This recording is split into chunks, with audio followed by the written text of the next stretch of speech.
भागे। फाड़ देंगे मुगल सल्तनत की छाती अगर मराठा साम्राज्य के विरुद्ध सोचने की जुर्रत की। तब ये तेरी मुगल सल्तनत भी मर जाएगी। पार्वती पतये हर हर महादेव। मौत डरी थी उसको देखकर। यह खुद मौत का दावा था। धरती को नाज था उस पर ऐसा शेर शिवाजी का छावा था। क्या आप जानते हैं कि छावा का मतलब क्या होता है? छावा का मतलब होता है शेर का बच्चा, और शेर की नस्ल में कभी समझौता नहीं होता। यही कहानी है छावा की, संभाजी महाराज की, जो शेर की तरह लड़ने का साहस रखते थे। वही संभाजी महाराज जिनकी दहाड़ सुनकर दुश्मन भाग खड़े होते थे। वह छावा जिनकी तलवार की चमक देखकर ही दुश्मनों को रणभूमि छोड़नी पड़ती थी। वही संभाजी महाराज जो औरंगजेब के धोखे से पकड़ लिए गए, लेकिन फिर भी अपनी मिट्टी से गद्दारी नहीं की। यह जानकर आपको हैरानी होगी कि औरंगजेब ने उन्हें तोड़ने की पूरी कोशिश की। उन्हें जबरदस्ती इस्लाम धर्म अपनाने पर मजबूर किया।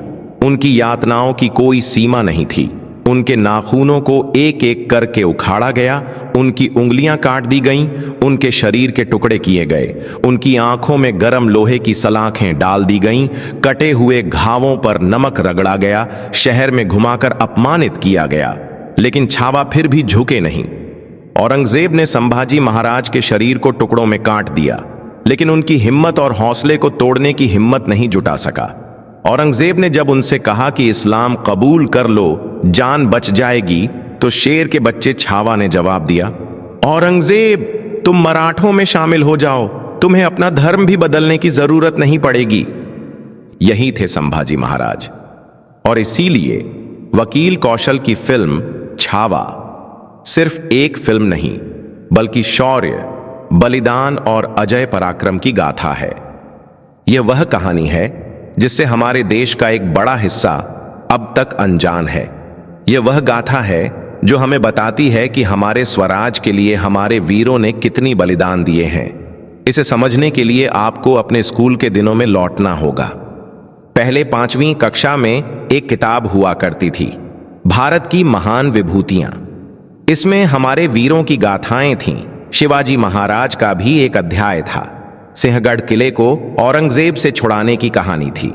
इस अध्याय में बताया गया था कि मराठों ने वह किला जीत लिया, लेकिन जब शिवाजी महाराज ने अपनी मां जीजाबाई से पूछा कि किला जीतने वाले योद्धा का क्या हुआ, तो उन्होंने कहा, गढ़ आला पण सिंह गेला, यानी किला तो आ गया लेकिन शेर चला गया।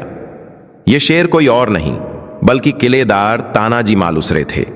हमारे देश के बहुत से लोगों को इनके बारे में तब तक पता नहीं था जब तक अजय देवगन ने तानाजी फिल्म नहीं बनाई।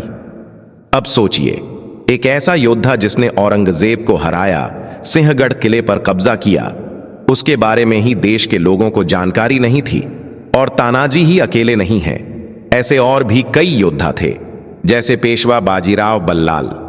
बहुत कम लोगों को मालूम है कि उन्होंने अपने 40 साल के जीवन में 42 युद्ध लड़े और एक भी युद्ध नहीं हारा। सोचिए, बाजीराव जो अपराजेय योद्धा थे, ऐसे योद्धा जिन्होंने मुगलों की रातों की नींद उड़ा दी थी। कहा जाता है कि मुगलों को बाजीराव सपनों में आते थे। सिर्फ 20 साल की उम्र में बाजीराव ने दिल्ली को 3 दिनों तक अपने नियंत्रण में रखा। मुगल बादशाह लाल किले से बाहर आने की हिम्मत तक नहीं जुटा पाया। लेकिन दुख की बात यह है कि बाजीराव को इस देश में तब पहचान मिली जब रणवीर सिंह की फिल्म बाजीराव मस्तानी आई। ऐसे ही कई वीर योद्धा हुए जिन्हें या तो इतिहास में जगह ही नहीं मिली, या फिर जगह मिली तो उनका प्रचार प्रसार नहीं हुआ, पढ़ाया नहीं गया। इसी वजह से आज हम उनकी वीरता से अनजान हैं। इन्हीं महान योद्धाओं में से एक थे मर्द मराठा, संभाजी राजे। क्या आप जानते हैं, संभाजी राजे कोई और नहीं बल्कि छत्रपति शिवाजी महाराज के पुत्र थे। छत्रपति शिवाजी महाराज ने जो स्वराज्य का सपना देखा था, उसे पूरा करने की जिम्मेदारी उनके बाद संभाजी महाराज ने उठाई। चूंकि शेर के बच्चे को छावा कहा जाता है और शिवाजी महाराज को शेर कहा जाता था, इसलिए संभाजी को भी छावा कहा गया। इसी छावा पर एक किताब लिखी गई और फिर एक फिल्म बनाई गई जिसका नाम है छावा। इस फिल्म के जरिए लोगों को यह बताया गया कि संभाजी महाराज कितने महान योद्धा थे।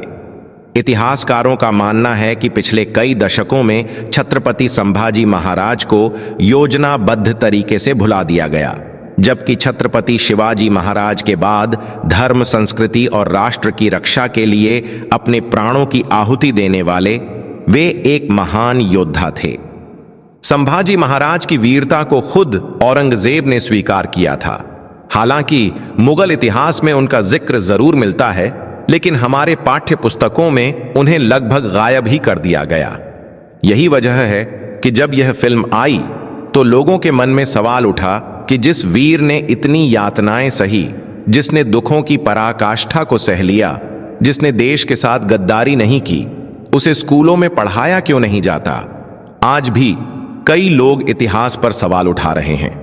समय समय पर यह आरोप लगता रहा है कि कुछ लोगों ने भारत के इतिहास को अपने हिसाब से लिखा और राष्ट्रवादी नायकों को जानबूझकर भुला दिया गया।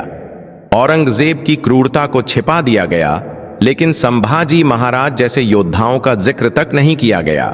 जबकि दूसरी ओर अकबर को महान बना दिया गया, टीपू सुल्तान को वीर योद्धा कहा गया, लेकिन गुरु गोविंद सिंह जी, पेशवा बाजीराव और संभाजी महाराज जैसे योद्धाओं को इतिहास में कम या फिर ना के बराबर जगह दी गई। छावा फिल्म के जरिए ही सही, लेकिन मराठों के शौर्य और वीरता की गूंज एक बार फिर सुनाई पड़ रही है। यह फिल्म सिर्फ एक कहानी नहीं, बल्कि इतिहास की जलती हुई ज्वाला है, जो हर राष्ट्र प्रेमी के हृदय में वीरता की आग भर देती है। फिल्म के एक दृश्य में विक्की कौशल कहते हैं, मराठे अपनी रक्षा के बारे में कब से सोचने लगे।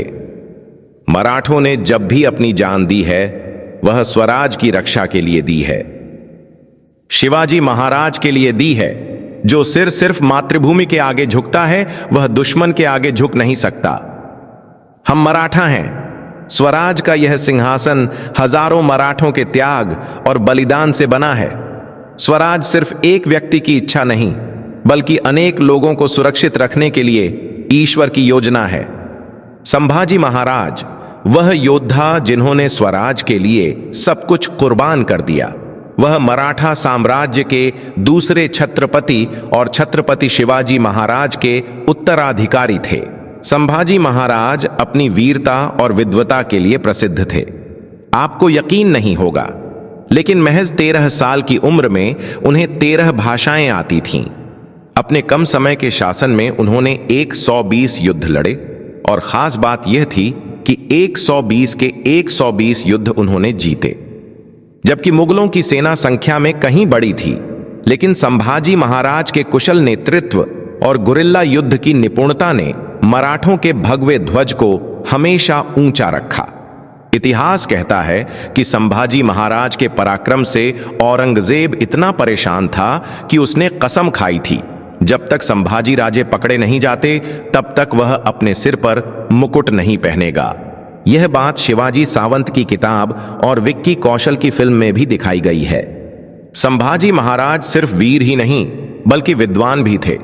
आपको यकीन नहीं होगा, लेकिन 14 साल की उम्र में उन्होंने संस्कृत में कई ग्रंथ लिखे, जिनमें बुद्ध भूषण, नखी का भेद और 7 शासक प्रमुख थे। जिस तरह से उनकी पकड़ कलम पर थी, वैसे ही पकड़ उनकी तलवार पर थी। अगर संभाजी महाराज की तलवार उठ जाती तो दुश्मनों की सेना का अंत निश्चित था। महज 16 साल की उम्र में संभाजी महाराज ने रामनगर में अपना पहला युद्ध लड़ा और जीत भी लिया। 1675 से 1676 के दौरान उन्होंने गोवा और कर्नाटक में कई युद्ध लड़े और सफलतापूर्वक जीते। संभाजी महाराज के युद्धों में बुरहानपुर का आक्रमण सबसे अधिक प्रसिद्ध रहा, क्योंकि छत्रपति बनने के बाद यह उनका पहला बड़ा युद्ध था। संभाजी महाराज के साथ कुछ मुट्ठी भर मराठा सैनिक थे, जबकि सामने औरंगजेब की 2 लाख की विशाल सेना थी। लेकिन मराठा सैनिकों ने मुगल सेना पर विजय प्राप्त की। मराठों ने खानदेश में औरंगजेब की राजधानी को पूरी तरह लूट लिया। खानदेश और बुरहानपुर में मुगलों को हराने के बाद संभाजी महाराज ने मैसूर पर आक्रमण किया। 1681 में संभाजी महाराज ने बड़ियार राजवंश के दक्षिणी मैसूर पर आक्रमण किया। उस समय बड़ियार वंश के राजा बड़ियार चिक्का देव राय थे, जिन्हें संभाजी महाराज ने हरा दिया। संभाजी महाराज की रणनीति बहुत ही प्रभावशाली थी। उस समय पुर्तगाली लोग मुगलों को व्यापार में सहायता देते थे, इसलिए वे मुगलों को अपने क्षेत्र से गुजरने की अनुमति देते थे। संभाजी महाराज का मानना था कि यदि मुगलों को कमजोर करना है तो सबसे पहले पुर्तगालियों का साथ खत्म करना होगा। इसीलिए संभाजी महाराज ने पुर्तगालियों पर हमला किया, उनके किले ध्वस्त कर दिए, खजाने और हथियारों पर कब्जा कर लिया। अब सवाल उठता है, जब संभाजी इतने वीर और बुद्धिमान थे तो वे औरंगजेब के हाथों मारे कैसे गए? कैसे उन्होंने वीर गति प्राप्त की? इसकी कहानी भी बेहद रोचक और प्रेरणादायक है। संभाजी महाराज ने मुगलों को भारत से पूरी तरह बाहर निकालने के लिए एक योजना बनाई थी। इसके लिए उन्होंने संगमेश्वर में एक गुप्त बैठक बुलाई। इस बैठक में संभाजी महाराज के बहनोई गणोजी शिर्के भी शामिल थे। गणोजी शिर्के संभाजी महाराज से नाराज थे, क्योंकि संभाजी महाराज ने उन्हें वतनदार और जहांगीरी देने से इनकार कर दिया था। इसीलिए गणोजी शिर्के ने विश्वासघात किया और मुगल सरदार मुकर्रम खान को जानकारी दे दी कि संभाजी महाराज संगमेश्वर में मौजूद हैं। संभाजी महाराज को इस विश्वासघात का बिल्कुल भी अंदाजा नहीं था। उन्होंने अपनी आधी से ज्यादा सेना रायगढ़ भेज दी और स्वयं संगमेश्वर से निकलने की तैयारी कर रहे थे, लेकिन तभी 10,000 मुगल सैनिकों ने उन्हें चारों तरफ से घेर लिया। धोखे से पकड़कर उन्हें बंदी बना लिया गया। इसके बाद औरंगजेब ने उन्हें अपने बंदी गृह में भेज दिया और हर प्रकार की यातनाएं दी। उनके नाखून उखाड़े गए, उंगलियां काटी गईं, आंखों में गर्म लोहे की सलाखें डाल दी गईं, उनके शरीर पर नमक रगड़ा गया और उन्हें इस्लाम कबूल करने के लिए मजबूर किया गया। लेकिन संभाजी महाराज ने गद्दारी नहीं की। उन्होंने अपना धर्म, अपना स्वाभिमान और अपनी मिट्टी को बचाने के लिए अपने प्राणों का बलिदान दिया। विक्की कौशल की फिल्म में एक संवाद आता है, अगर तुम मराठा बन जाओ तो तुम्हारी जान भी बच जाएगी और तुम्हें अपना धर्म भी नहीं बदलना पड़ेगा। लेकिन संभाजी महाराज ने स्पष्ट कह दिया कि स्वराज ही उनका जीवन है।